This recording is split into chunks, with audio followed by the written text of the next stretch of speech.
Welcome to the Two Fat Guys and Album Podcast, your weekly dive into iconic albums and our search for the modern classics. In this episode, we explore U2's 1987 album, The Joshua Tree. U2 was hoping, as the old legend goes, that the gnarled branches of the Joshua Tree would point to the promised land as they search for the mythical America. Many of the themes of this album ring as true today as they did in the mid-'80s. Join us as we dissect U2's masterwork.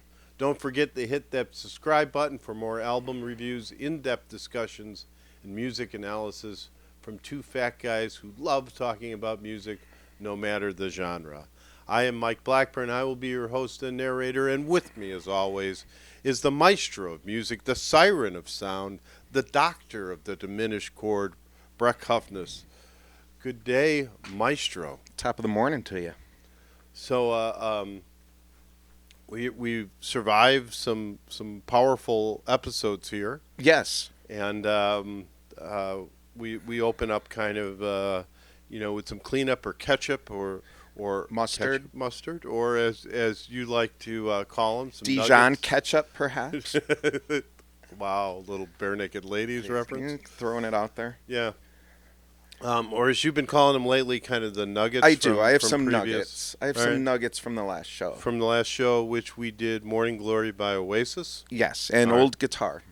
Oh yeah, old guitar. Not old. I keep calling it old you do, guitar, you do. but that's not the name of the Neil album. It's Young's Prairie Wind. Prairie Wind, Neil Young's Prairie Wind. Old Guitar is my favorite song from that album, but not the name of the album. No.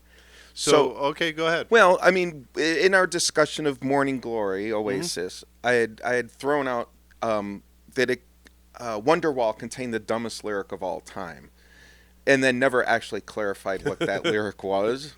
So I thought maybe I should. All right, yeah, that's a good point. The lyric would be walking down the hall faster than a cannonball.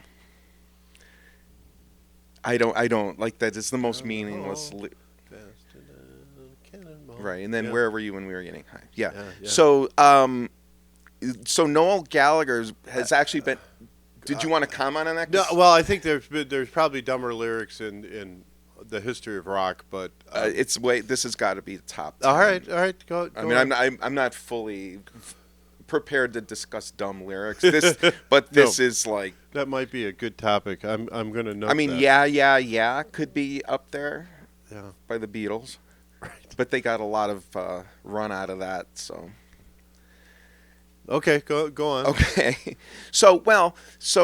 and there were lots of So chemicals involved in the writing of these songs. So Noel, sorry, Gallagher is was the composer of lyricist, it. yeah. Yeah, the lyricist. Yeah, And okay. so he was asked, what does this mean? And he like straight up said it's rubbish in his way, Right. like he literally, I think, used the word rubbish. Yeah. And he says that, it kind of means different things at different times to him. But what I did think was poignant, because I think he accidentally is poignant, is he said, we were performing this in a stadium, and they got to this lyric and they're singing it, and he said there were 60,000 people singing it back to me. That's what that lyric means. Yeah. And I kind of thought that was cool in a way. It is.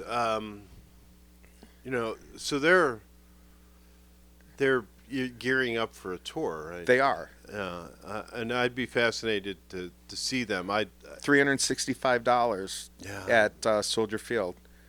That's amazing. Yeah, and I think I'd mentioned that when the tickets were announced, I was, very tempted to get them, but I'm still not sure they're going to not break up before August, well, that or and kill each other, or right? something. I mean, there's been some already dissent in the news. Yeah. About lineup issues and other things going on. Yeah, so there's a good chance. I wasn't willing to. Good chance that we'd buy tickets for $700 a pair or $800 for the pair of tickets after fees, probably $900. This is true. And get refunded. Right, in 3 years or right. whatever. So did you know, speaking of Noel Gallagher, and then we didn't, another little nugget, since the breakup of Oasis, he's had 4 UK #1 albums on his own. No. This is true. And a #2. Wow. No. And So you said 5 albums since. 5 albums. He's maybe has had more than that, honestly. But he's had a 2023 release called, I think that's his What most... did they record it under him? No, well, that's what my next question was. Do you know the name of his band? No idea. Well, it's Noel Gallagher's High Flying Birds. So his name is in it, but the name of the band is Noel Gallagher's High Flying Birds. Have you listened to it? I have. I've listened to the most recent one, the 2023 one, which is only reached #2 in the UK. And all I'll say is if you like Oasis, you'll like these albums. They don't... Well, he did some of the singing. Right. Yeah, there is a... So is he singing on these? Yeah. Yeah. Yeah. I mean, if you think of it, as much as they like the Beatles, you have that McCartney-Lennon dichotomy going on, and I think the Gallagher brothers kind of brought a little bit of the same creative tension to them. Yeah. So I do think it's almost like a Beatles going solo. I think something's a little bit missing from when they were together. But so this is Wings. Perhaps Wings, So is or that even the High Lennon's... Flying Birds? Do you But see? I get it. yeah. I get it. Wow. Yeah. You're so quick. You know what? It wouldn't put me past. It wouldn't. I wouldn't. There's such Beatle fans. Right. Well, that's where I'm going. It's entirely possible. High Flying Birds. Birds have wings. That inspired it. Yeah. So I would say, just if you like Oasis, and you live in the United States and haven't heard of these 5 pretty amazing albums in terms of UK performance, you'd probably want to give them a listen. Do you have them listed? Do you have one that you would recommend for novice listeners? I don't. I haven't listened to all of them because I only became aware of them myself. Yeah. But the most recent is called Council Skies, and it was released in 2023. And it's a very nice album. There's singles on all of these albums that have charted in the UK. I mean, there are... Nothing here? Not that I caught. And having listened to it, I was like, oh, I think I remember hearing that song. Like, I think it maybe got a brief amount of airplay in the United States, but certainly not #1s. Not to the extent that not to the success that they're enjoying overseas. And then I have one more nugget. No, actually, I kind of have 2 more nuggets. All right. You had asked me last week if the guitar that Neil Young was playing in the old guitar, that had the little riff from Harvest Moon, right? Harvest Moon, the 1971 Harvest Moon. Yeah. Was the Hank old Williams' guitar? And the answer is yes. I looked that up. That's pretty cool. And the answer is yes. And the name, and it's Hank Williams' old guitar, which inspired this, in some sense, this album. And but he's had that. Then so the name of the guitar is Hank. So this is, that's a good piece. Yeah. So Prairie Wind, Neil Young's album, has a song on it called "This Old Guitar." This Old Guitar, and in the song, there's a little bit of a riff, or I don't know what you. Yeah, riff is a appropriate term. All right, a little bit of a riff in there that is from, lifted straight from the song, the Harvest Moon. Right. So which would have been like 2 decades, or a decade. 2 decades. Yeah, no, 2 decades. You're right. 2 decades earlier than This Old Guitar was released. Well, wasn't This Old Guitar 2010? So 40 years? Yeah, keep going. Yeah, wow. So 40 years earlier, wow. He had that same guitar. Yeah, and it was from that guitar, so it was played on Harvest Moon, right? Yes. Yeah. And the guitar's name is Hank. The guitar's name is Hank because it used to belong to Hank Williams, and Neil Young treasures this guitar. That is very, very cool. Yeah. Yeah. And, on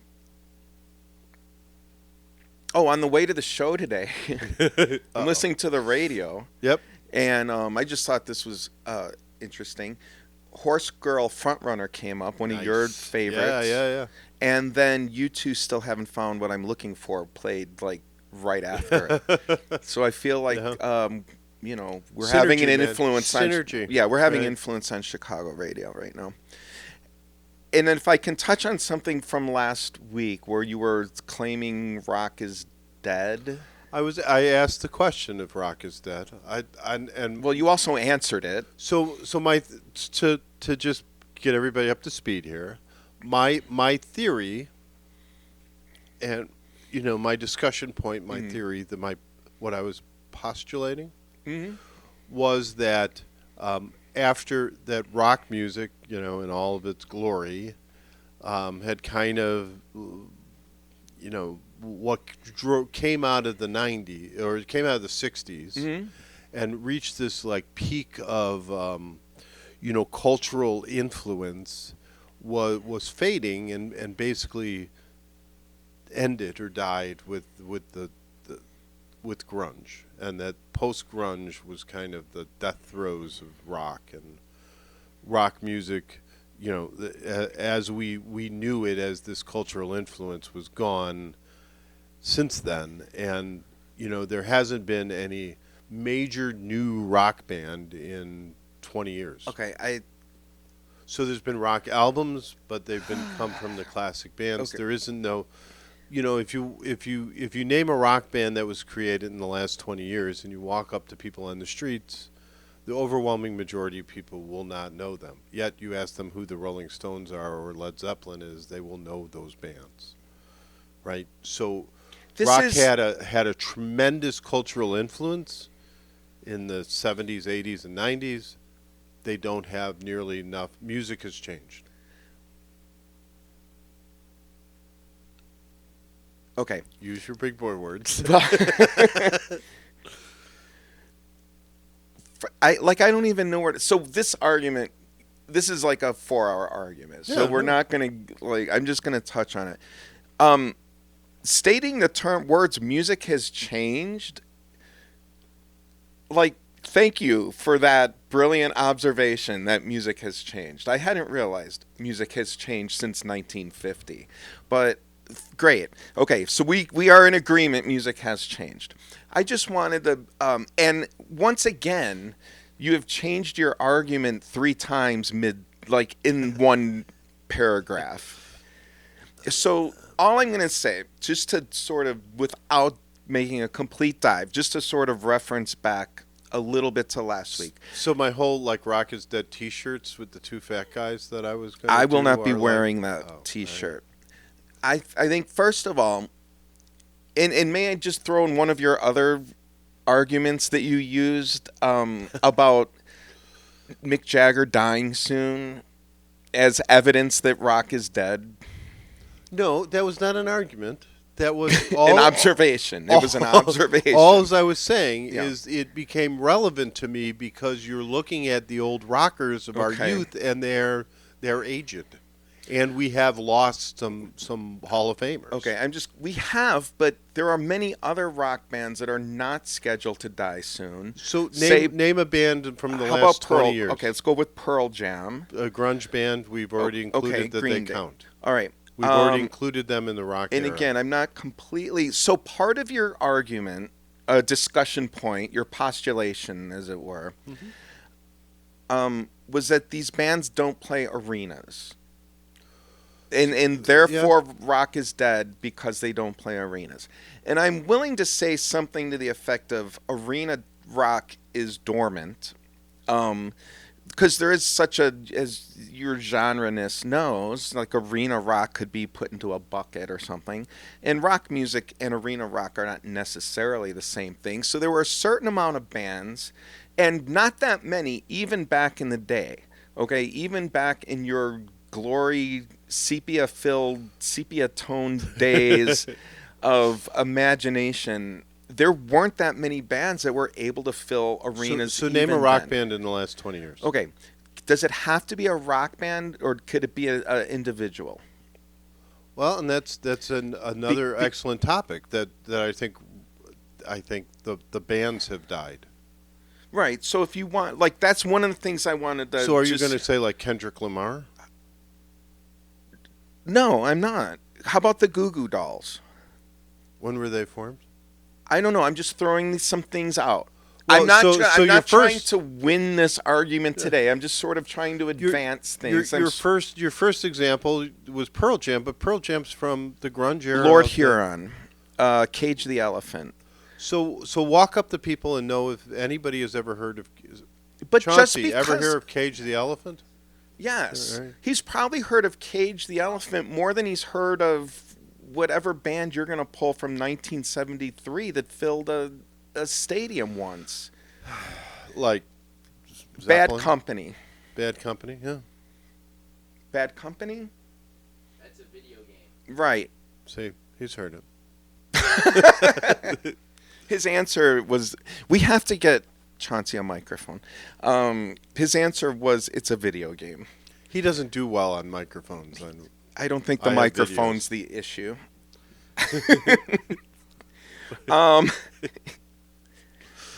Again, we could go, how about Simple Plan? I know you've never heard of him because this is an old man argument. You sound like an old No, man I'm not. shaking I'm your just- fist at the clouds. I don't even think It's an old man. How about this is even an original argument on my. Pantera? Blink. I know it's not an original argument. It goes back to 1962 when Decca didn't sign the Beatles because they declared rock is dead. Other old men who missed out on the current times. Does Blink 182 count? When were they formed? I don't know. I don't have the dates in front of me. You're just Does- you can throw out names without dates, and there's no argument here. Because I'm not they're arguing. not- I'm just throwing That's out a '90s band. Okay. You know, we're talking about the 2000s. Killers. I know, but The last all these 20 years. That's I know, 2025. but all these- 2005. these bands also, there are changes in the music industry. I'm not denying that. And part of those changes perhaps are there are fewer actual bands, which I think we'll probably end up talking to you about. Yeah. You, this could come up with you too, even in the future, very near future even. Yeah. 30 seconds. So I think there are quite a bit more individuals Yeah. who are fronting their own bands. So they're still rock bands. They're not bands, and part of that's the economics of music too. I I agree. So so I'm not you're- saying that economics don't make an impact. Okay, so I'm saying they're rock stars, Mm. but they're not rock musicians. wait, no, you mean rock bands?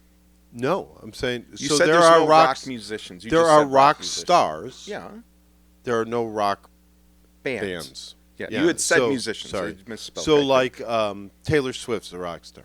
Yeah. She checks all the boxes Right. of a rock star. Yeah. She can fill a stadium. But she's not a band.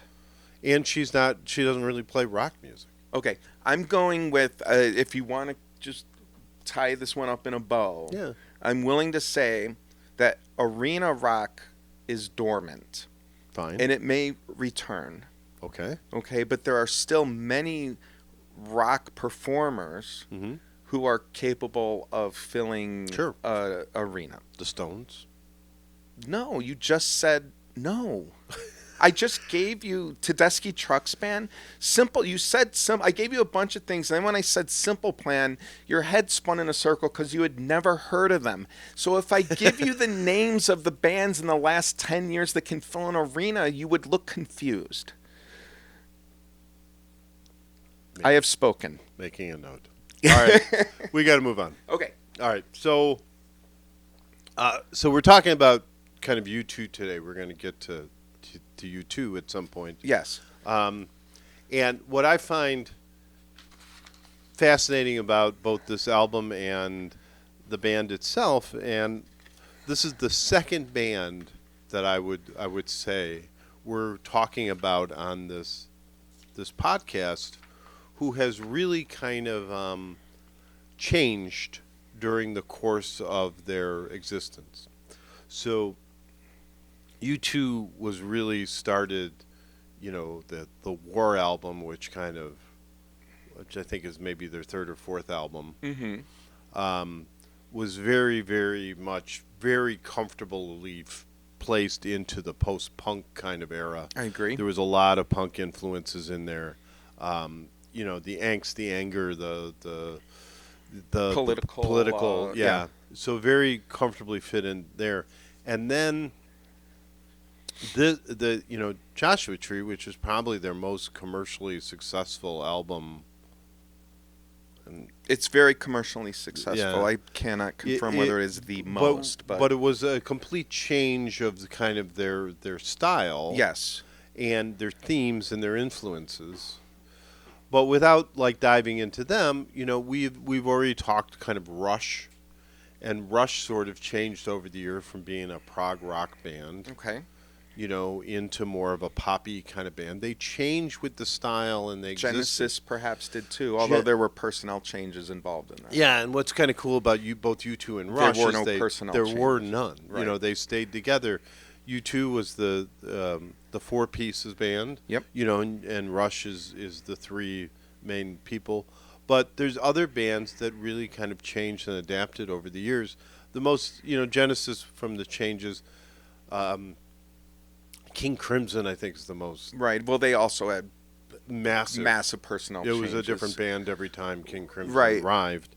But the Beatles, changed. Well, I think the Beatles famously, and I still think most bands. So it's well. First of all, let me finish a sentence.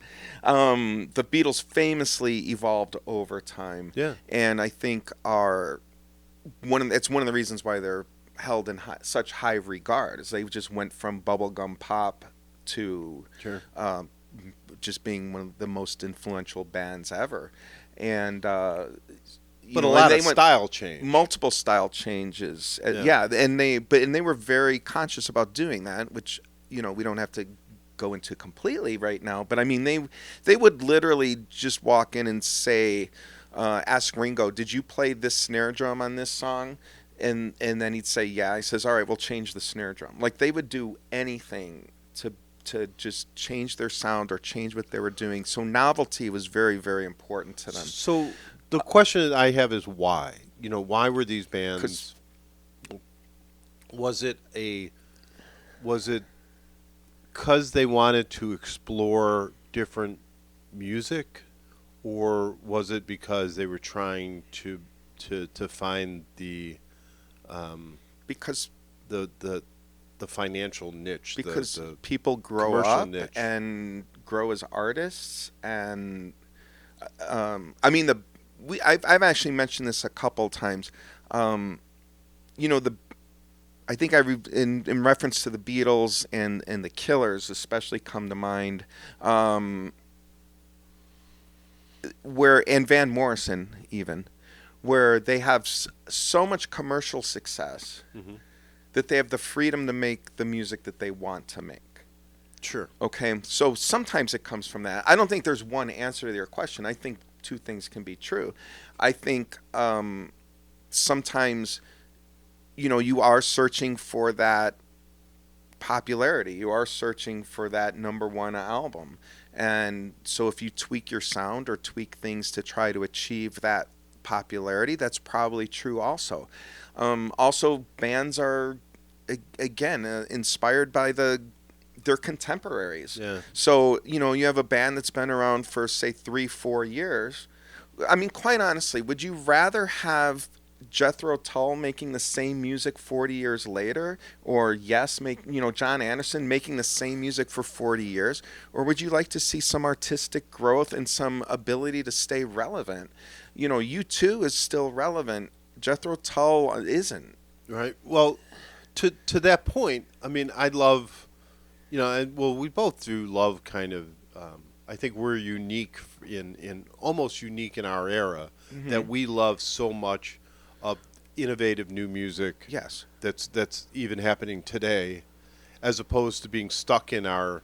I mean, Right. I have friends who are hairband guys who were hairband guys in the '80s and are still listening to the same 6 albums today. Right. There are classic rock people I know who listen to Bad Company and Zeppelin 50 years ago and are still listening to those albums, and that's still the only thing they're interested in. Right, and I feel like that's sort of the mission of the show, is to cross-pollinate these great new albums with the classics. But Rush's popularity, you can clearly see their popularity go up and down as they changed. You know, some of it worked, some of it didn't work. Right. You know, there's the synth years that even they kind of rolled their eyes about. You know, Looking back in and retrospect, it's it didn't interesting. work. But there's other bands that Rush- changed from personnel, like Genesis in particular. You know, Pink Floyd's another one. You have three very distinct Pink Floyds. You have the Barrett era, Yes. you have the Waters era, and you have the Gilmour era now. Right. You know, and they're very different sounding bands. Yes. You know, so I just find that fascinating. And to you go back to Rush, just because it's, you know, they did start, they had this sort of metal era that was sort of niche, like their early albums, right? Yep. And then they got very proggy and started to have these extended, 2112. 11-minute Yeah. songs and all that stuff. And it was all wonderful, but you're not getting any recognition or radio play with that stuff. Yeah. So you do have to come up with like a 3 or 4 minute song if you want people to listen to. Yeah. And I think, you know, Rush, in my opinion, was very successful in coming up with those radio friendly songs that were still true to their sound and still true to their Nice. their nature. So I think you can have different levels of I mean, there's, like I said, I think there are multiple answers depending on what band you're talking and I about. think some bands were very successful with this. I would say Rush is one of the more successful. I Right. think Floyd, you know, well, and successful. The Beatles were successful. Right. There were some less successful groups. There were, you know, Jefferson Airplane went from like the Haight-Ashbury kind Right, of but then psychedelic feel to they still yacht rock. they still sold a Starship. gazillion records Oh, as my God. Starship. Yeah. It artistically it wasn't nearly as Yeah, good as their yeah, early yeah, music, yeah. but they did succeed in selling some records. And currently, I would think Linkin Park is kind of the band I would point to that had, you know, changed fairly dramatically. Even well, with the adding a new lead singer, but they had changed before then a little bit. They were sort of one of the new metal bands. right. You know, and they kind of became very poppy. I think one of the very common things that a lot of music fans go through is this idea of selling out. Like you know, That's fair. right. Yeah. I mean, I think if you just want to put a small category, like a 2-word thing, like did this band sell out? Right? Did they alter what was true to them? Did they alter their artistic vision for the purpose of making money? Right? I think, and that would be, I think, a fair definition of selling out. Or did they just evolve as artists and musicians and Well- have something different to say and something new to say, and were they influenced by the people around them and they were able to add new creative sparks and juices and I think that's much harder to do, and I think there aren't a lot of bands that are successful at that, and that's why there's very few bands that have lasted for 10 years or 20 years or in this case 40 years. So not only do you have to change creatively, but you have to have everybody on board to do it, Which is right? very difficult Yeah. with a band, yeah. Sure. We I don't don't wanna- we agree on nothing, and there's only 2 of us. Well, and like Styx is another example of where, you know, you right. had Well, their creative vision was very, very different. split. Yeah. Right. So Yep. interesting. All right. I think we need to leave it there and put on our first disc and drop the needle on side 1. Ladies and gentlemen, let's get ready to rock. In the red corner, an album that needs no introduction. Ranked number 135 by Rolling Stone, this 10 times platinum album reached number 1 on the US charts in 1987. Performed by U2, this album launched the boys from Dublin into the rock stratosphere, leading to 6 more number 1 albums in the US and UK. This is Joshua Tree. And in the blue corner, 2 fat guys. This is 2 fat guys and an album. So U2's I don't even know where you begin with talking about U2 in this album. So we kind of break down the band. This is one of the those few and far in between rock bands that have stayed together for 40 years. Yeah, it's pretty amazing. You know, I mean, you probably name, you know, Rush was together that long. You know, the Stones probably. I mean, Mhm. hasn't changed lineup since the death of Brian Jones, and then now the death Right. of Charlie Watts. But between those two, They've deaths, stayed pretty consistent. yeah, very consistent. Mhm. So, and this is another one that for the creative changes, I think it's pretty amazing. Right, that that they've all moved together. And there's some pretty amazing musicians in here. Well, I mean, you've got Bono, the Yeah. lead singer and primary writer, huge personality. Some people like him. Some people are put off by him a little Sure. bit. The bassist Adam Clayton and Larry Mullen Jr., the drummers, two people that probably are not household names, Right. but they've been consistent members of the band. They didn't shorten their name to one word. To Bono names. or The Edge. Yeah. Right, Yeah. who would be the next person, The Edge. Right. Yeah, maybe that's their problem. Maybe their publicist should have got on that. Right. The Maybe- bass. I was going to say Styx. Larry Mullen Jr. should just be not the band Styx, but like drumsticks. Right. Yeah. Eh, We can try. we'll help them out. I'm Yeah. sure you two would love to have our Right. PR advice. But The Edge is the guitarist who's very important to the sound of the band. I think, between Bono's voice and The Edge's guitar work, Yeah. it pretty much defines U2 from even their earliest days to now. Mhm. There's very distinctive sounds. They were definitely started off as a post-punk or Yeah. Fair. punk, Yeah. almost punk band. Like Mhm. I don't know why we have to call them post-punk. 'Cause that's the genre. I know it's not even just me. No, I I know. How they're pretty classified as a I post-punk. realize that, but why not punk? Because they're not the Sex Pistols. All right. War was their first album in 1983. I don't. Oh, not their first album. It was their The first first- big their- album. their- was it was the their kind of the breakthrough breakout, album. It was yeah. their third album. Correct. The first two, I don't even know. But War was I mean, War.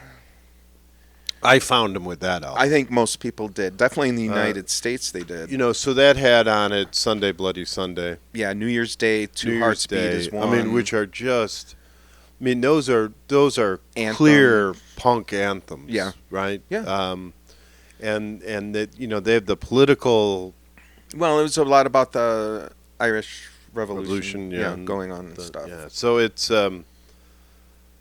I don't know. They're great songs, and that's kind of where I really. I mean, that's the one album to me that I think is fantastic. Mm-hmm. I was less excited about this one when it came out, but Okay. you have any other comments about? I mean, I think the Edge is probably a ranked guitarist, right? He's not. Really? No, and I looked it up. Not well. Again, the guitarists are 250, right? It's not like the top. If you're talking about Rolling Stones, Right, we just yeah, go sure. to Rolling Stones, which is sort of the, a good The place gold to standard of what we have. of what we disagree with, right? All right. Right. But if you here's the interesting criticism of the Edge, which I think is valid, but it depends on a point of view. Mhm. And by the way, the Edge made a movie with Jack White, and it's It Might Get Louder is what it's called. It's a documentary. And it also had Jimmy Page on it, I believe. So it was a documentary called It Might Get Louder with those three guitarists, and it's pretty spectacular. It's a lot of guitar firepower. Well, that's the point of it. Yeah, and so you're kind of getting all three of their, insights into guitar work. Super interesting.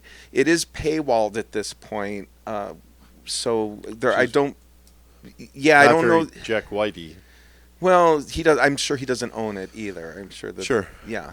So it's not. It's not on Netflix. It's not on Hulu. It's to what I can tell. There's even if you have a subscription to a number of these places, it's not available. You're still gonna have to pay like $3.99 to watch it. But I do recommend it. At any rate, The Edge is either super innovative or a fraud. Because most of his sound is derived from electronics and his use of pedals and his use of synths and That seems all effects. fair. It's like magic. It's like the Wizard of Oz. so he has masterful control over the electronic part of playing a guitar and of creating sounds and soundscapes. But if you ask him, if you put him side by side, So why is that a fraud? I mean, you have all this because he goes one note, ding, and what you hear is wah wah wah wah wah wah wah wah da ba doo da ba doo da da da, and then he goes. So he plays one note, and you hear like 40. So I'm just giving both sides to the argument here. So you may look at it either way. I tend to fall on the innovative side of it, in that he's definitely has his own unique sound and all that. But if you put him up against, say, Stevie Ray Vaughan, sure, like, it's just just a whooping. I mean, it's not going to happen. And so, like Alex Lifeson from Rush, like all these people that you think of as great guitarists would probably wipe the floor with the Edge if you just if you gave him an acoustic guitar, and if you just had an acoustic guitar. But are you assuming this, or do you? No, know it's this? He's admitted it. I mean that he will say as no. I'm not assuming it. It's all right. Okay. Just well, asking. let me put it this way. I've never heard him play. I've never heard him shred. Yeah. So maybe he has the ability to do it, but it's not part of U2's sound. His strength is his ability to manipulate electronics and synthesizers and pedals and things like that. And that creates a big part of what creates his unique guitar sound. So as a how about this? As a musician, pretty interesting. Yeah. Okay. As a guitarist, doesn't really rank technically with some of the others. Yeah, fair enough. So I think what's interesting here, this is a very polarizing band. Mm-hmm. There are, and I'm not sure why. But I think we'll find out if we talk further. All right, because I mean, is it because they are solidly? Is it because their message is so political? Is it because of image thoughts? Is it I have a point in history where they irritated me. But I don't know what your thoughts are. I mean, I think the answer is yes to all of those. I mean, if somebody doesn't like them, it's probably pretty easy to find a reason why. I mean, Bono's pretentious, maybe. I mean, yeah. I mean, maybe. But is it their messaging? I mean, they're very much, because they're politically outspoken. They continue to be politically outspoken, and that could put off some people. Right. Some people don't like politics mixed with their music, sure. and so they this may not want to hear that. Well, we'll get into the album later. But yeah. And this album in particular was, as you I think have mentioned, is a departure from their post-punk days. Yeah. So people that think of that as being the true, authentic U2 maybe have felt that they've sold out. But that was the post-punk, or their punk era was very politically charged, and everything they've done since then has also had that politically charged. So I'm wondering if their politics doesn't alienate. It's probably true. And I'm sure there's a certain amount of people that as would agree we've with gotten that. more polarized politically as a culture, right? Through the whole just over Western society. I could see where they have some, which is all not the reason they irritated me. Right. The reason they irritated you, I'm going to assume, is they sold out. They changed their sound. No, not at all. That's not it. Not at all. And so this I found this album interesting because it as we're going to discuss, it is a departure from the post-punk. Yes. But it's more of the Southern rock, the blues kind of influences come in. So this is their first kind of foray. Excellent. The foray into kind of the American, the other side of the pond, so to speak, right? And American music, and that I did find interesting. No, what irritated me was much later when they released an album that was automatically downloaded onto everybody's phone. If you remember that. Remember that time? Oops. So you woke up one day and suddenly there was a U2 album Right. on So they your- gave away a free. They gave away an album. They didn't charge you for it. They gave you a free album back in the day when you still had to pay for downloads, even. Right? Correct. Or but rip it was, them off of Napster. It was also an era where storage on your phone was valued, highly valued. Right. Everybody, Maybe you had everybody, like 4 gigabytes on your right? phone. Everybody spent a week, a month deleting their pictures and deleting old music from their phone to get the file sizes, and suddenly you had a whole album download. It reminds me of the WKRP turkey drop, but that's for another. Those can't be skydivers. I can't tell just yet what they are, but... Oh, my God, they're turkeys! Oh, Johnny, can you get this? Oh, they're crashing to the earth right in front of our eyes! One just went through the windshield of a parked car! Johnny, this is terrible. The cars running around, pushing each other? Oh, my goodness! Oh, the humanity! Oh, people are running about. The turkeys are hitting the ground like sacks of wet cement. I heard an interview of him in I don't know, it was probably 2017. The Edge was interviewed. Okay. And so this is, probably 5-6 years after or maybe even longer after the download incident. Yes. And so they were, the interviewer, which I believe was from Rolling Stone, was kind of poking at him a little bit about, that incident. And he said, well, the next one we're going to release, Bono and I are going to sneak into everybody's house and stick a CD under everyone's pillow. That's awesome. Yeah, so it was kind of him, both recognizing that maybe that was a little too far. Right. And Well, everybody makes mistakes. well, he said in that interview that they didn't realize that it was going to be. He thought it would be available to everybody. It wasn't going to be automatically downloaded. So I'm assuming Apple had something to do with this Probably. as well, and maybe Probably. So, that was and I don't remember what year that was, but that was kind of my last straw with U2. that broke them giving that- you a free album. It did. It did. Dead to you. I've since. So when this is actually our first. So this is YouTube's Joshua Tree, Yes. and it's actually our first user requested album. Right. And I internally rolled my eyes a little bit when we recommended this because So unlike you. Yeah, But go on. U2 is not. Internally wrote. Yes, I didn't do it out loud. I did not roll my eyes out loud. Okay. But I was like, U2. Okay. I have to say, having listened to this again, and I will also admit that this was a one-side album for me. I just listened to side one. I really didn't flip it over ever. Okay. You might have or- missed a couple songs. But Right? No, I get it. All right.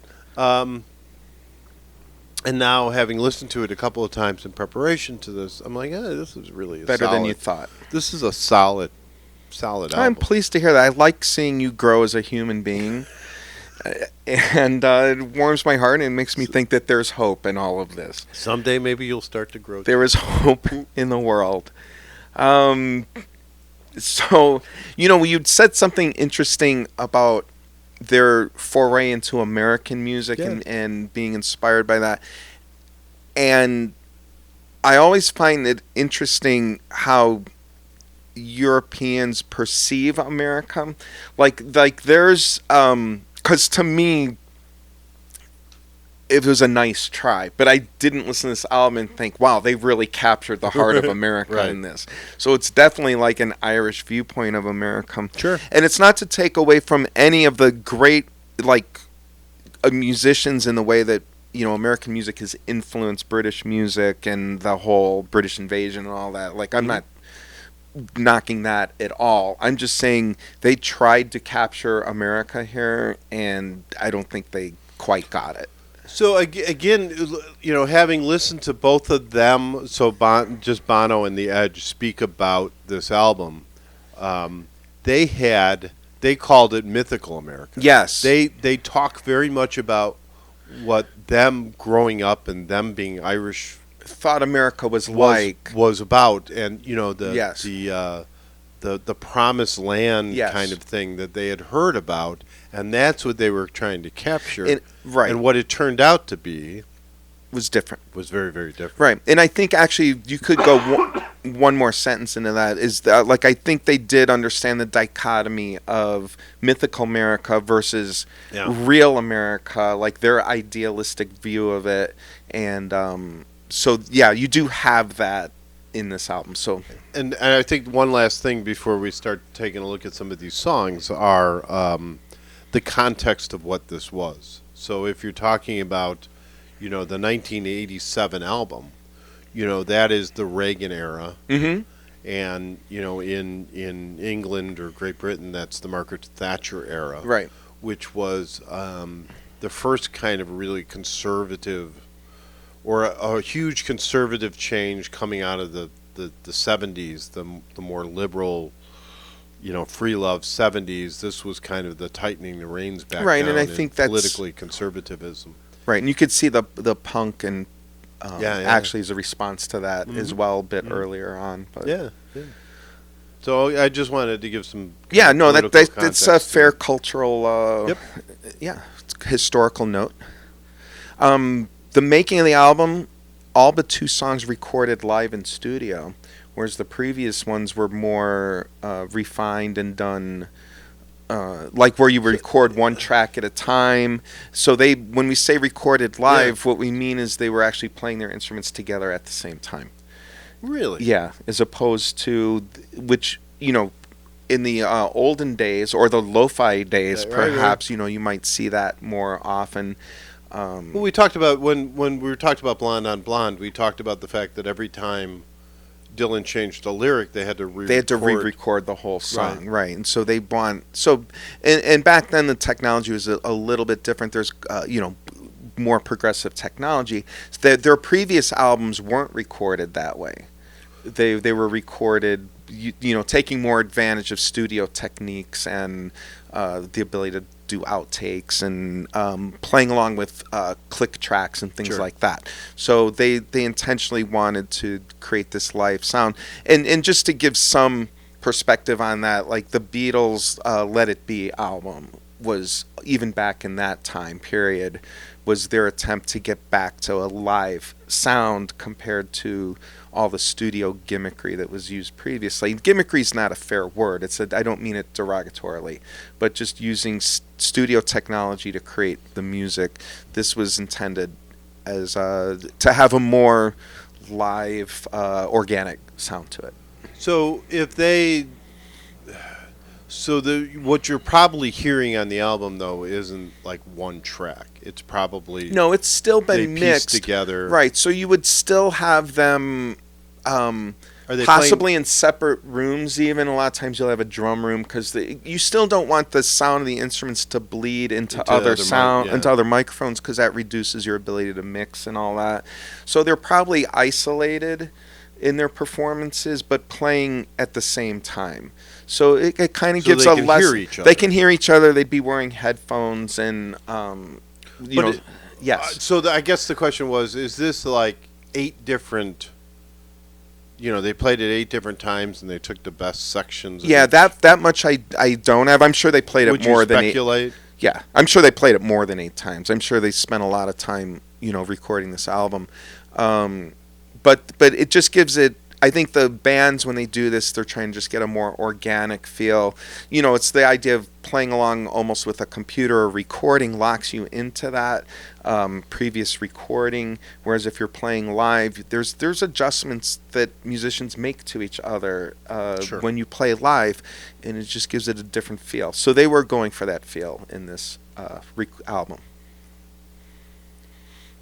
But they can still adjust They volume of well, that's what I was saying. Once you have the recordings and you record as many times as you like, and you choose the takes that you want, the point of, as you'd mentioned, like isolating the instruments, you're still going to go back and mix that sound down. Gotcha. So it's not a live recording. It's not the same as recording them on a stage, where you're basically getting the sound of that stage. As one sound, like you said. Yeah. They do a for sure have the ability to go back and make adjustments and changes. Very, very cool. So this album really hit the ground running. I mean, the first 3 songs are probably their 3 singles, probably 3 monster Yep. monster songs for them, probably 3 of their top 10 all-time songs. Yeah. You know, so that's Where the Streets Have No Name. I still haven't found what I'm looking for, and With or Without You, like back to back Yeah, to that's back, straight back out to of back the to back gate. jacks, right? Yep. Yeah. Straight out of the gate with that. With or Without You was their first U.S. number 1. And then I still haven't found what I'm looking for was their second U.S. number 1. So they had consecutive U.S. number 1s with that. Where the Streets Have No Name was 13 in the U.S., 4 in the U.K. So again, interestingly, we've noted I still haven't found what I'm looking for. Oh, I'm sorry, it was a UK 6. Of the 3 songs that you said, 2 of them are in Rolling Stone's top songs of all time. 90 Rolling Stone has I still haven't found what I'm looking for at 93, and With or Without You at 211. So 2 songs in the top, I think 250 greatest songs of all time, right next to each other on an album. Right, and so in that Edge interviews from 2017, he said he didn't expect the song he expected or the band expected to be their first single from this album was none of those. What was it? In God's Country? No, it was One Red Tree Hill Hill. Mining Town. Oh. They thought Oops. when they were recording it was what they thought. Oh, that's when they thought that was they felt thought like that was the single. Yeah. That's why there's music producers, I guess, and record companies. And he said when they got it all together, then it went, oh, well. Oh, they these are- realized yeah. it at that point, what they had done. So, but when they were first doing this, that's the one they were eyeing. Interesting. Which is very interesting. You had mentioned something about the progress of bands. You know, we had talked about that earlier, and the sellout concept and whatever. I'm just throwing things together. And the interesting, Bono had commented on Where the Streets Have No Name, because, as you said, his lyrics prior to that, especially in War, maybe a little more pointed, a little more direct, and you know, maybe less accessible to some people. But what he said about this song, he acknowledges that the lyrics are simplistic, but they still communicate a strong message. And in quotes, in a curious way that seems to work. If you get in any way heavy about these things, you don't communicate. But if you're flip or throwaway about it, then you do. That's one of the paradoxes I've come to term with. That's a lot. Yeah, I just think it's interesting, and it relates to a little bit what we were talking about. Well, so one of the reasons I kind of set the political stage for this, and, you know, that he's talking, you know, these songs are written kind of toward America or the mythical America, is that, you know, this is kind of the lost period where, you know, because of the changes that are happening, that people feel excluded and left out. Like, you know, their streets have no name, or With or Without You, or Well, do you know the streets have no name? So there are. Do you know the specific? I mean, maybe those. You know, those are the meanings you pull from them. Streets Have No Name actually originates not too far away from what you're saying, but he was thinking about a neighborhood in Belfast where you could tell you knew a person's religion and you knew their economic status based on like the type of house they lived in, and based on like what neighborhood you were in. And so Where the Streets Have No Name is sort of a wish that didn't happen, like that everybody lived equally, and that we didn't have these false separations in people.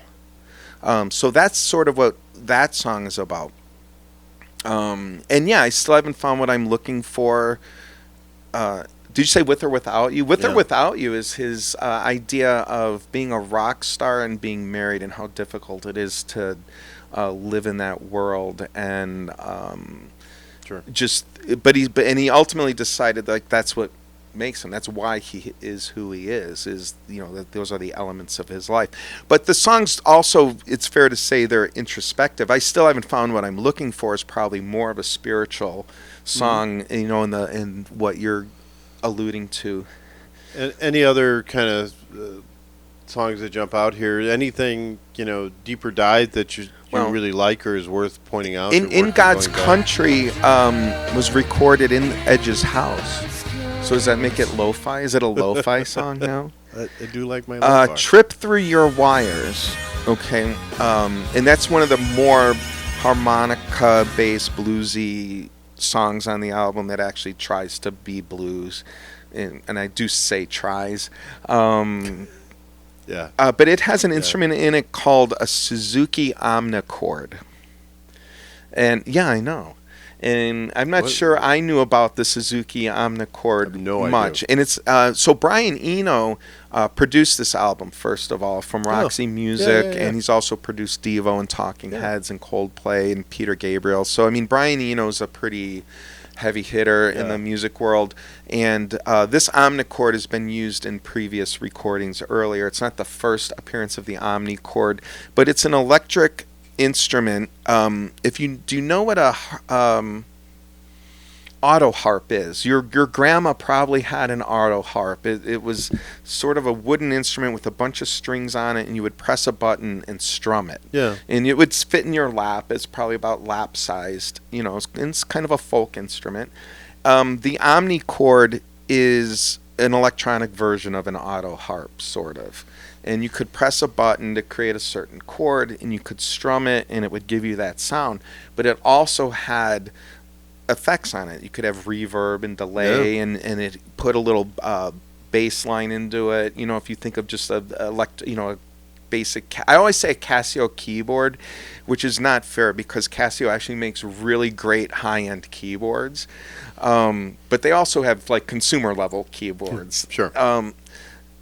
But where you would just hit a button and you'd get like a drum track to play along with. So the omnichord was like this, and a lot of the ambient sounds that you hear in this song are produced by the Suzuki omnichord. I would call it a lo-fi instrument. Somebody referred to it as a toy instrument, and then I looked it up and it's $800. So really, right up there with the saxoboom. Not really a toy, like a really, really, really expensive toy instrument. Yeah. So yeah, those are the things that stand out to me. I like Where the Streets Have No Name. I still haven't found. With or Without You. In God's Country. Running to Stand Still. I like a lot. One Tree Hill I like a lot. I like One Tree Hill too. That was one of the ones. One of the ones on the second side. Right. Those are kind of the ones I sort of found this time around. The Red Hill Mining Town, I like that. In God's Country, I like it. So it's a solid album, which leads me to the next question. Yes. As we kind of bring this one home. Okay. Landmark album, perfect album? Okay. Well, just giving it some stats, there's 2 U.S. #1 songs on it. It's a 10-time platinum album. 10 times. 10 times. I was gonna that's a look. lot. I was gonna look up what that means, and I didn't. Like you have your triple platinum, your quadruple platinum. I guess it's your deca platinum album. Deca platinum. That's what I'm going with. Since we'd like to make up words on this show, anyways. It is the album that launched them internationally. So even though War was, I think, where we gained our knowledge of them in '83. This is the one that just exploded them into the universe. They ended up, after this album, what did they, 1, 2, 3, 4, 5, 6, 7 #1 albums followed that, and a US 3. So they've done all right for themselves. Yeah. So this is a major, pretty good for 4 guys band. from Ireland. Sure is. It is in the Library of Congress National Recording Registry. So it's identified as being historically, culturally, or aesthetically important. So you're going to go with this as a landmark. BBC listener poll, best album of the 80s. which I don't happen to agree. Like, well, No. we'll get to the rankings, so I Yeah, don't yeah. want to tip that hand. And as I said, as two Rolling Stone top songs of all time back to back. Yeah. Yeah, let's go with it's a landmark album. I'm just gonna go out on a ledge here and say it's a landmark album. Fair. Perfect album? I do not think it's a perfect album. I mentioned all the songs I like. Bullet and Blue Sky, not my favorite. I'm actually not a Red Hill Mining Town guy. The last couple songs, Exit and Mothers of the Disappeared, there's no bad songs. I don't think there's any bad songs on the album, but I don't think it's a perfect album. All right, fair enough. And we'll. Do you have it a perfect album? No, and I never did. I mean, I was like I kind of alluded to. I was a one side guy with that. You know, I kind of. If it was a cassette, I wore out the one side. Yeah. You know, I didn't flip it over. If it was an album, I wasn't flipping it over. But you know, re-listening to it, I do like some of the songs on the other side, and I like some of the first side ones a little less. You know, Bullet in the Blue Sky. I agree with you. Yeah. You know, so no, I don't have it as a perfect album. I agree. It is a landmark. Yeah. Right. Excellent. Good. Now we have a live read from our sponsor here. Do we? We do. Sure about that. We do. And we prepped for this before the show. So We he did. knew where it was, and I know, it's weird how that works. there we go. All right. Two Fat Guys in an Album is sponsored by Deeper Connections Counseling, helping people connect to themselves, the people they love, and the world around them through individual and couples therapy for Illinois residents, both in person and online. More information at dcctherapy.com. Yeah, I cannot say enough how much good mental health is important, and we are in tough times, and you know, as we kind of revisited with you two and Joshua Tree, as they talked about their struggles, kind of coming to grips with things going on in society and culture. You know, we have some of those same angsts going on now. Mm-hmm. Don't be afraid to reach out and talk to people. This is cannot recommend these people more. They're fantastic, and mostly because you're worth it, your relationships are worth it, and you know, instead of struggling with all that, just don't be afraid, don't be ashamed. There's nothing to be ashamed about. Go talk to somebody. Very good. And with that, we got a couple more sponsors. Hey, Two Fat Guys and an Album fans. This is Diane Blackburn, realtor with Baird & Warner and proud sponsor of this podcast. I pride myself in being committed to serve as a trusted real estate advisor for all my clients. Whether you're looking to sell, buy, rent, or lease, feel free to reach out and let's chat about how we can work together to make it happen. If you're watching, scan the QR code for my website or give me a call at 630-638-1999. See you on the flip side. Are you someone who needs help with their Instagram or TikTok? Well, you're in luck. LR Media is here to help. Email me at laurarose2003@aol.com to get started. Let's make your social media shine. We flipped it over here to side 2, where normally we talk about some kind of new music, some shows maybe coming up, you know, some things we're listening to. I got a couple, but do you have any? I've got mostly concert stuff and the one kind of song. So I don't. Where do you want the song first or concert stuff first? Let's do the concert stuff. Well, again. we've been talking about, or at least I have, about Bruce Hornsby over the past couple times, and I finally got to really listen to this album of his from 2024 called Deep Sea Vents. And if you're familiar with Bruce Hornsby, back in, I suppose, the 90s, you know, he's very, very popular, kind of piano-y. Bruce Hornsby in the Range. Bruce Hornsby in the Range. Yeah. What Mandolin Rain was super popular by him. It was nice. Pleasant music. Yeah, very much so. Yeah, it's really great. If you're not familiar with the old Bruce Hornsby in the Range, I recommend them quite a bit. You know, it's an album that could show up on the show one day. But this one is not that. No. This one is nothing like that. No. And And in his time, he's actually played, gotten more into jazz, gotten more into what I would consider contemporary classical music. So what's the name of this album again? Deep Sea Vents. And the music is, and it's Bruce Hornsby with YMusic, the letter Y music, and they are a contemporary classical ensemble, and together they are Brim, Brim, I don't know, BRHY capital M. Apparently the kids these days have to capitalize things Random letters. randomly, right? So he's definitely speaking to the youth here. I don't know. I don't know who he's speaking to. I love this album. I cannot stop listening to this album. And I'm just going to tell you right now, it's a contemporary classical album. It is not for everybody. No. So I... No. But I will say... it's got a bunch of sea-inspired songs. There's some sea shanties in there. There's some whimsical songs in there. I may have sent you the Platypus song, which I thought was quite fun.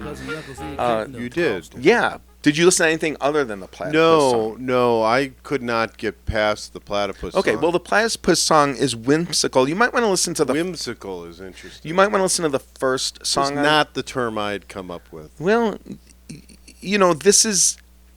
Again, a contemporary classical album. So there are elements to this. It is So not. what I'm not much of a genre guy. So what is contemporary classical? It's when you talk about classical music in general, like Beethoven, Mozart. Well, Mozart historically is classical. Okay, Beethoven is more of a Romantic era composer. So classical is a specific historical time period, but it's also a genre that we tend to think of as symphonic music, perhaps. Yeah. If you listen to the soundtrack to Star Wars, you would probably deem it classical. Well, I would. Yeah, but really, it's probably more accurately described as symphonic music. It's not. Okay. I mean, if fair. you like these, So in this area, I'm subtleties. going to be a little more. I will parse out. Definitely your world. Yeah, I'll definitely parse out the genres a little more. So contemporary classical, you would have modern classical music, which maybe started in this, the late 1800s, early 1900s, and that's where music starts to sound a little weird and a little more experimental, and it generally progresses. As I've talked about before, music can get simpler, it can get more complicated, and if you're in this genre or phylum of contemporary music or modern music, it tends to get more complicated and more dense, or dense probably isn't the word, but a little more difficult to understand, on the first go. So it has a lot of unpredictability to it. It has, the melodies aren't, you're not going to go out and dance to this song. It's not a toe tapper. This is listening music. I would, but see, as somebody, I thought you would be actually a little likable. I thought you might like it because you do adventure into music. So I would, for somebody who likes Charles Mingus, or for someone who likes the Punch Brothers, these can have some dissonant things. These can have some songs that are not super melodic, where you can't just sing a tune to it necessarily. It's a song that doesn't have regular form to it, so this does That not. is one way to describe it. Sure. It's not well. You say that sarcastically, but yeah. These songs are not verse, chorus, pre-chorus, and then hey, everybody, let's sing along at the end. I mean, that's not what we're listening to here. So this, I think of Stravinsky when I think of this a little bit. This is again. You don't have to like it. This is a type of music that would, I think, only appeal to certain people. So right. So for our listeners, it's not cocktail music. You probably won't want to listen to this on your yacht. No. So for our listeners who don't have the time to kind of dig into this one, imagine Bruce Hornsby in the Range as sort of John Lennon, and this version of Bruce Hornsby in the Range sort of being Yoko Ono.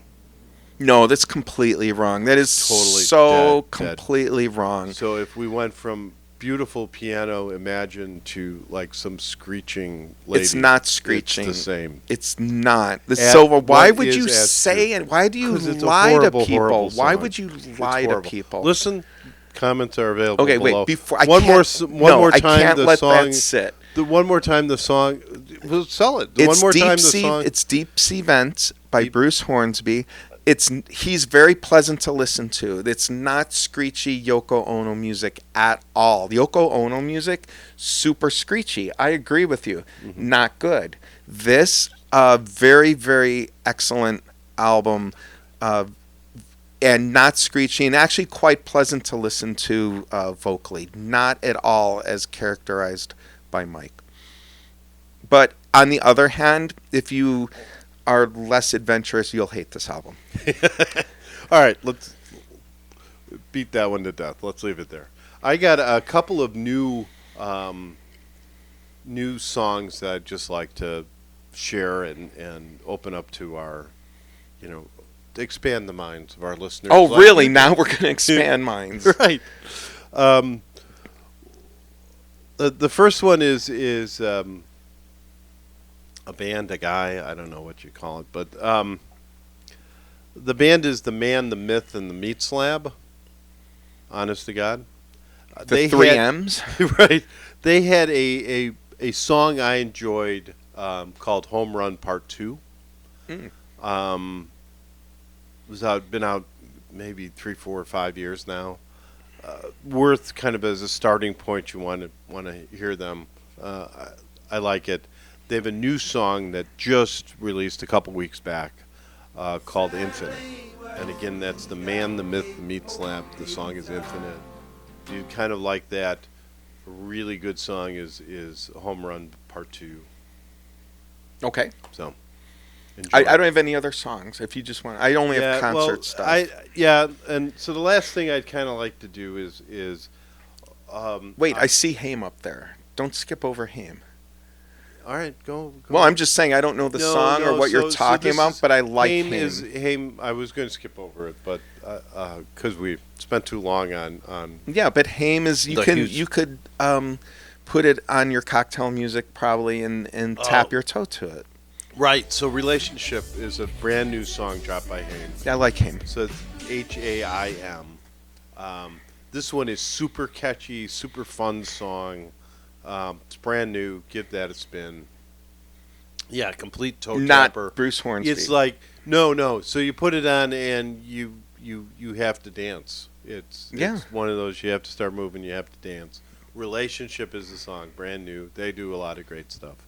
But one more, just kind of shout out, have to say, is on March 14th of this year, a new song dropped called "Burning Moonlight." It is by Marianne, Faithfull, and we talked about her already. Or she got a mention on the podcast. She was Mick Jagger's girlfriend from like the end of the '60s. And she sadly passed away in January, at the end of January of this year, 2025. And she had recorded some stuff near the end there, and she has an album that just came out, and song is called "Burning Moonlight." I played it for the Maestro. Yeah, I really like this song, and I hope it doesn't sound too grim, but these sort of end-of-life recordings, I feel, have a lot of wisdom in them, and I'm fascinated by them. It's a very nice song, and it is. It's beautiful, beautiful song. Give it a spin, as kind of a last shout out to great Marianne Faithfull. So, all right, shows. All right, shows. You want to hear about the shows we're not going to see? I assume we're not going to see them because they're ridiculously expensive. No, we're not going to see Drive-By Truckers and Deer Tick, by the way. Really? Yes, together at Fitzgerald's because they are sold out. They are touring the country together, though. So I saw tickets available for them a couple days ago, and they were just like for the Friday night show. It was like $109. at Fitzgerald's. Yeah. Oh, I looked at. at it, and you should have bought them because I would go. When I looked, they were sold out, and it's an outdoor concert. So I think you had mentioned this a bit last week or a couple of weeks ago. So they do set up like an outdoor. So we can sit across the street in cars. It's and just... possible. We may want to look into that. Is there a bar across the street we can just hang out at? It's possible. I'm just saying. Yeah. Save ourselves $109, and Yeah. I would look again after the show. And we see if did they're available. we did score Everclear tickets at Thalia Hall. Yeah. Why do we? So this concert again, they are touring nationally. November 2nd is the concert. Why do I have to buy tickets 7 months in advance to these shows? I'm super annoyed by this. Because I don't know where I'm going to be in 7 months. No, I don't either. Hopefully I will be. seeing I put it on my Everclear. calendar the minute you sent it to me. Yeah. I threw it on there. Your favorite, Christopher Cross, Yacht Rock. Yeah. Yacht, Really? he's coming to the Tinley Park Theater on August 9th, so you The can go Tinley Park see. Theater. I was going to ask you, do you know the name of the Tinley Park Theater? I do not. Which has changed names in our lifetime at least 5 or 6 times. It used to be, I think, the Tweeter Center. Was it? So Yeah. This isn't No, it's this isn't the World New World. Music. Yeah, the World Music Theater, which is This is probably it? what it was called in our heyday. Christopher Cross is coming to the World Music Theater? Yeah, he might be with 1 or 2 other people. I was going to say, how does he fill that place? He's Is the there a lot master of like, yacht rock. enthusiasts like yourself? He is. Please do Is not. he touring with Van Morrison? I am not. Do not turn this on me. This is clearly your favorite band. This, the this name of the touring with Van Morrison and Starship. Is He's- that the other two groups? You've crossed a line, sir. You have crossed a line. I'm not going to tell you the name of the theater now. Go ahead. Come No, on, I'm no, sorry. you've hurt my feelings. Oh. How about the Credit Union 1 Theater? Of course it is. Yeah. So- Yeah. There you go. And then Billy Strings is going to be at the Allstate Arena again. We might be able to score some tickets for that. Yeah. So this show has passed already, but as it got closer, I had mentioned that Mumford and Sons was playing like the Chicago Theater, Right. and I didn't know how this massive band could fit into that little venue. Mm? They do that by charging thousands of dollars a ticket. Sure. There were a few seats left at the end, and so the price was kind of coming down a little bit. Oh, down to. And as you got to be the day before the show, Uh-huh. the ticket you could get a pair of tickets for $6.50 a piece. Way in the back. I'm so glad the prices dropped to something To- I still from- would not from pay. asinine to ridiculous. Yeah. Yeah. Yeah. Well, I mean, honestly, if you had the option, and I don't think, and again, I'm assuming these are resale prices at this Yeah. point, I so don't it's know. not quite fair to blame. maybe. I you would know, look. to blame the artist for this. Well, you got to blame the artist when you're that big and you put yourself in a small venue. You're doing it. Okay, you have a knowing that- choice. knowing- You could play 50 shows I and make So you- whatever amount of money you like, or you could play one show and make whatever amount of money. so then you like. blame the artist, right? But I'm not saying that's what happened here. Yeah. All right. I am saying that you would do the same thing. The last, well, yeah, sure. No lie. Yeah. Well, that ties back to where I think like bands like, we saw the Furrs, Right. and they were touring with like basically, and I've seen them a couple of times now, and they tour with another headliner. Well, Jesus and Mary Chain. Jesus and Mary Chain. They were with Squeeze when I saw them out in California. Right. They get to play. They only have to play like an hour and Well, 15 minutes. and thank you, because you don't have to hear all the songs that are on the flip side of the albums that you never listen to anyways. No, I'm with you. And the amount of time It all enough. worked out. Yeah, no, it works out great. The last thing I'm going to talk about on this side is a documentary that I don't have the name for, and I'm tasking you to do some research. Research. Chauncey has his phone, I think. I'm sure if you Google the topic,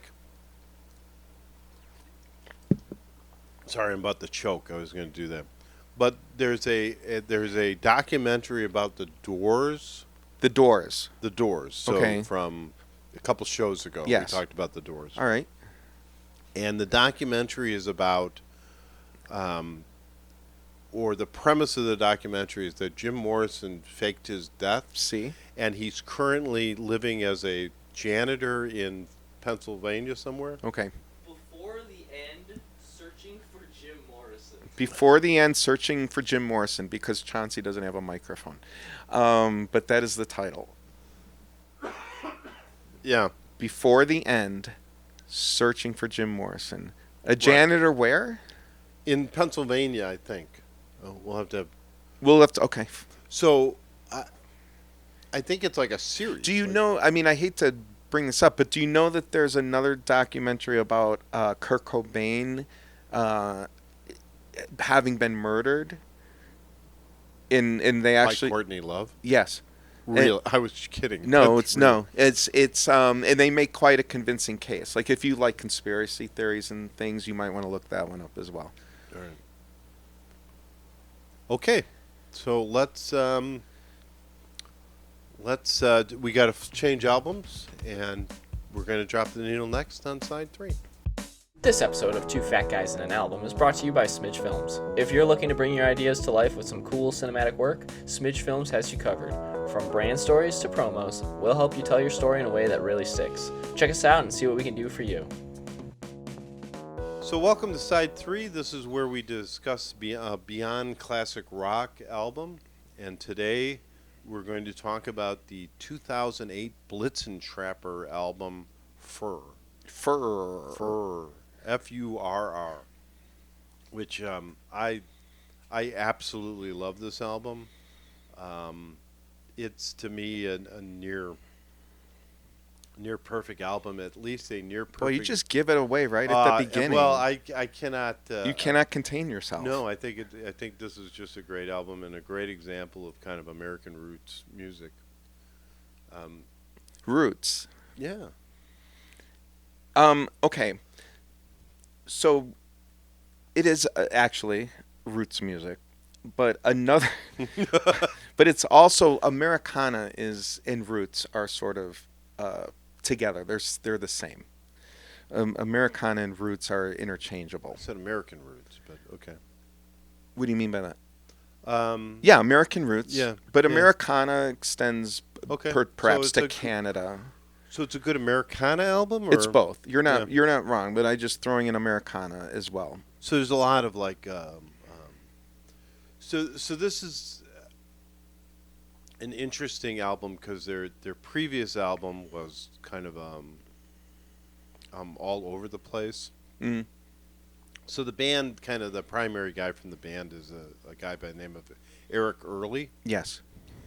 And he's the primary songwriter and really the guy. Right. I think this is another band that's gone through a number of Yeah. member changes.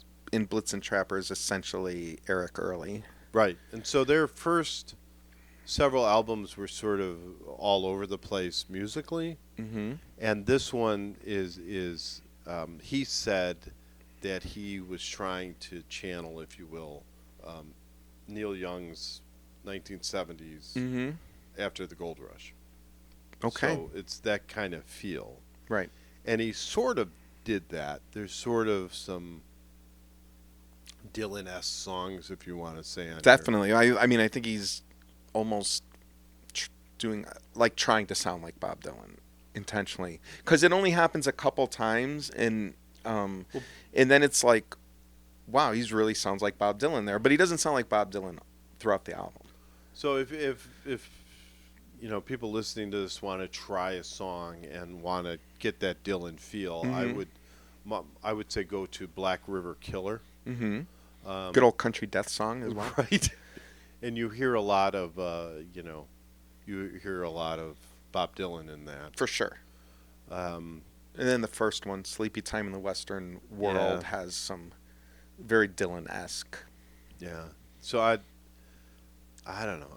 I can't say enough good things about this. The song Furr is phenomenal. Furr's by far my favorite. Yeah, I think that's a lot of kind of Furr is a great story. I think about growing up, about a teenager kind of getting lost and then being called back home and kind of finding his roots again. Going out and being wild, becoming that animal out and Yes. and then kind of coming back home with hearing his mother's voice and coming back home. Yeah. I think it's just a great song. Yeah. This. A lot of Bob Dylan, a lot of Neil Young, a lot of Grateful Dead, kind of twangy Dead stuff going on. A little bit of that. Yep. Yeah. So it's cool. That definite Americana / roots sound. All right, so it's me rambling and being all No, excited I about think this. What do you? No, I think you nailed it. I think Furr, the song is one of my is by far my favorite song on the album. It stands out a great deal. It was a Rolling Stone #4 song of 2008. So Really? Yep. I didn't realize it had that much kind of. It does, and in fact, Rolling Stone had declared it a #13 album of 2008. Wow. So no, so it definitely got some recognition. Pitchfork agrees with you. Pitchfork gave it an 8.5, which for them is a pretty high rating out of 10. They don't, they give it a very high rating, and they called it an essential 13-track album with no filler. So for better or worse, you agree with Pitchfork on this. Yeah, I'm not sure. That's good. That's it. Yeah. It's got other songs. I mean, for me, Furr is a favorite. Not Your Lover is a favorite. Lady on the Water is a favorite. Yeah. So it's a 3 favorite album for me. There's other songs on here that I like. Saturday Night, Black River Killer, Love You. So there's songs that haven't made it to the 4,500 song playlist, but I still like them. I like hearing the songs. Love You is sort of a acid rock type of song. Like, I suppose that if he was going for Neil Young, he's definitely going for the grungy Neil Young on that song. So do you hear like Pavement in there? Yeah, sure. That kind of sprawling Yes. sort of wandering around Yeah. that Pavement likes to do. Yeah, it's there. Well, and he definitely has Blitzentrapper or Eric, however you want to look at it. They have that psychedelic rock sound to them. It exists there. And I think, as you said, it probably existed in previous albums a bit more than it does here, but it still exists. It's still there to me. So I think it's a good album. We saw them live. I really enjoyed seeing them live. I think we saw them maybe twice. So I guess the other thing that I will say to kind of categorize them or frame kind of where their themes come from is they're organ based. Yes. He's from Oregon. So you see a lot of that kind of hunting, fishing, camping, Outdoorsy. outdoors theme sort of things tied with this sort of. So you take that sort of organ. You throw in there Neil Young and Crosby, Stills, Nash and Young, and then sort of this Bob Dylan sound, and it creates I think, just a wonderful. Yeah, I think you're still hearing album. a little bit of grunginess, post-grunge, perhaps. Yeah. They were signed to Sub Pop Records, which was famously Nirvana's original label. Well, that's very.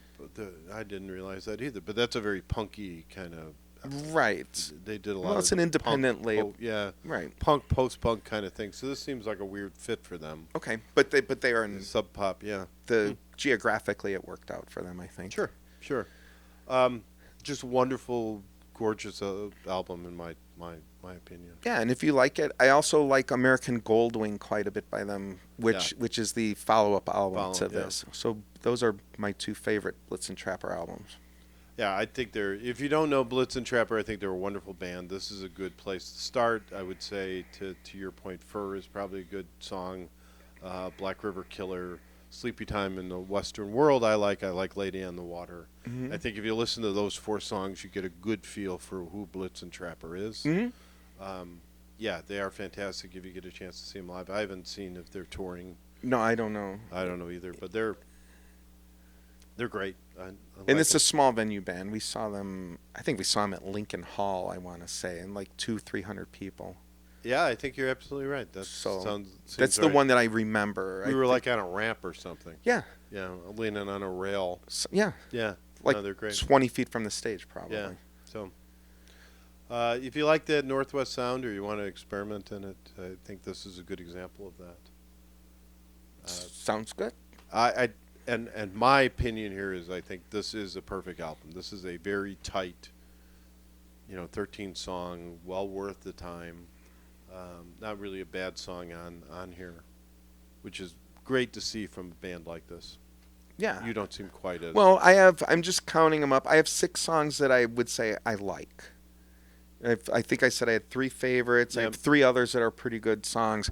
And it's a solid album. Again, it's not like I hate any of the songs on this album, but I don't quite have it as a perfect album. So again, this 2008, the album is Furr, Yes. F-U-R-R. Yes. Double R there. Double Right. R. Furr. If I could roll my R's. Furr. By the band Blitzentrapper. Excellent. Yeah. All right. Let's turn the page. We got a couple more sponsors to hear from.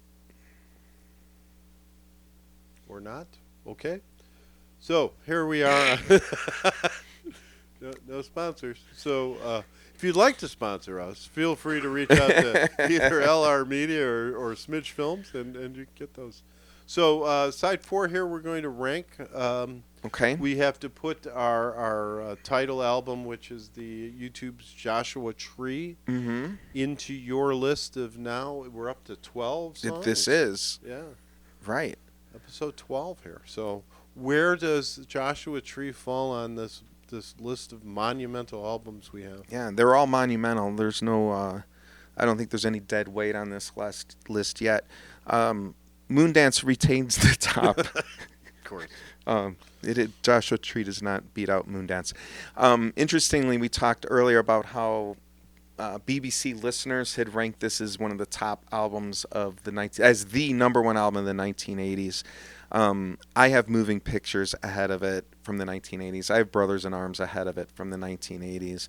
So I actually have Brothers in Arms directly ahead of it at number 8. And this puts Joshua Tree at number 9, sandwiched between Brothers in Arms, but ahead of What's the Story, Morning Glory by Oasis, which I debated. That's good. Yep, but that's where I have them. They are in the top 10. You'll be happy to know Dream of the Blue Turtles is languishing out of the top 10 now, along with Breakfast in America. Nice. Okay. With that, next week we are going to cover. So it's my pick for the main album next week. I'm going to pick one of my favorites, which I'm curious to see where it turns out on. I'm going to give it the good old college try. Yeah. But I think I agree more with Rolling Stone than probably you do. The album is by Radiohead, and it's their epic album, OK Computer. Yeah, whether I like it or not, it's a massive album. Yeah, it is a massive album. So with that, we'd like to thank our production team from Chauncey there from Smidge Films, and our PR team, LR Media, and all of our sponsors, Deeper Connections Counseling, Diane Blackburn from Beard & Warner, Smidge Films, LR Media. Please hit that smash that subscribe button, like us.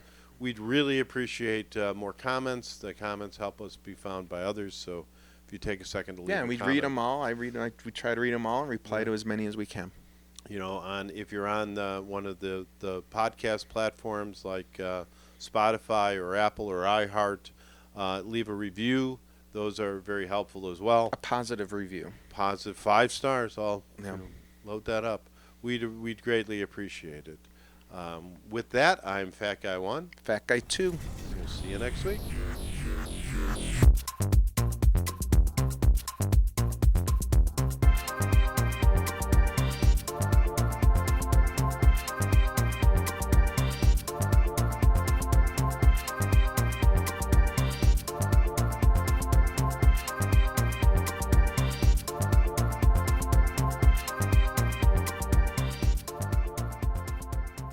Can I?